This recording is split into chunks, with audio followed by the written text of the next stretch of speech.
everyone, and today I am going to be reviewing Gandhi, My Experiments with Truth. Call him Mahatma Gandhi or Gandhi Ji because we should respect him. Now, this is an autobiography from Mahatma Gandhi himself, written with great reluctancy, as we can read in the starting of this book. So he started writing this at the end of the 1920s in Sabarmati Ashram, as is written on the back of this book. He wrote it on the pleas of his accountants and of his devotees. Devotees, of course, he had devotees. But the problem he had was, of course, he was a very busy man, as he was pretty much the head of the non-violence effort of Indian independence. So he has written this as basically how he did things in his life. It basically starts with his early life and all the crazy stories you might have heard about him. They are there, like how he refused to cheat even when his instructor asked him to, and how he stole gold from his brother, and how he ate meat secretly. He still did not tell that to his father.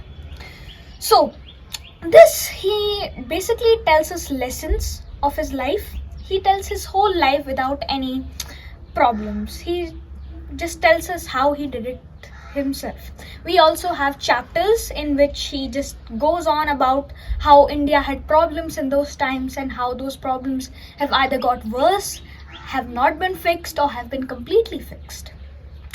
So after his childhood, Mahatma Gandhi went to London for his studies. He was the first in his college, his high school, to go there. He had many problems, of course, because most of his friends there told him that you cannot survive in the United Kingdom without meat or alcohol. But he refused to eat both because he had given a pledge to his mother that he would never consume meat or alcohol in his stay in foreign parts. And he held on to that promise every day, even to his dying day actually. He even tried to quit milk, which is a interesting idea. I do not support it. Most people don't, but he did it. Props to him. He still, in a chapter in his book where he told of his failed experiment on the quitting of milk, why he had to go back to milk. Basically, when he was not drinking milk, you have to keep up with a very strict diet.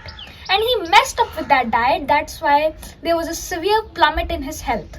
And doctors told him that if he did not drink milk, there was a very good chance that he would die. And if he would die, then I would not be called an Indian and I would be called a British Indian. Hooray. But thankfully, he decided to consume goat's milk. And he also wrote that when he started drinking goat's milk, he knew that the prophecy or the very core of his woe was broken, but still, for India, he did this sacrifice. So far in this book, Mahatma Gandhi, or Bapuji as we know him nowadays, has been trying to find out what he wants to become in life. But when he went to South Africa, he truly discovered what he wanted to be.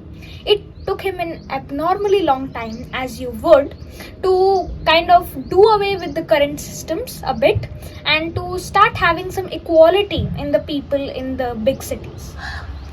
He also helped in stopping the Black Plague and helped in the Boer War and World War I there. But when he came to India, he saw that the situation there was even worse. And he did all that we nowadays know him for. He gathered the people under the non-violence banner. He stopped the Britishers by not firing even a single bullet. And he led non-violently and started the Quit India movement and a lot more. So this was Mahatma Gandhi's autobiography. I even have a chapter of him in my Hindi book written there because that's how good he was. In this book, it also shows how he was always caring to his workers, his wife, his children, and how he never hesitated in helping others. So, to know more details about this book, either read it or you can listen to the audiobook that will be coming soon in my channel only. Thank you very much. If you got some information about the book from this video and enjoyed it, then do like the video, and for further notice about book and tech, subscribe to the channel. Thank you very much.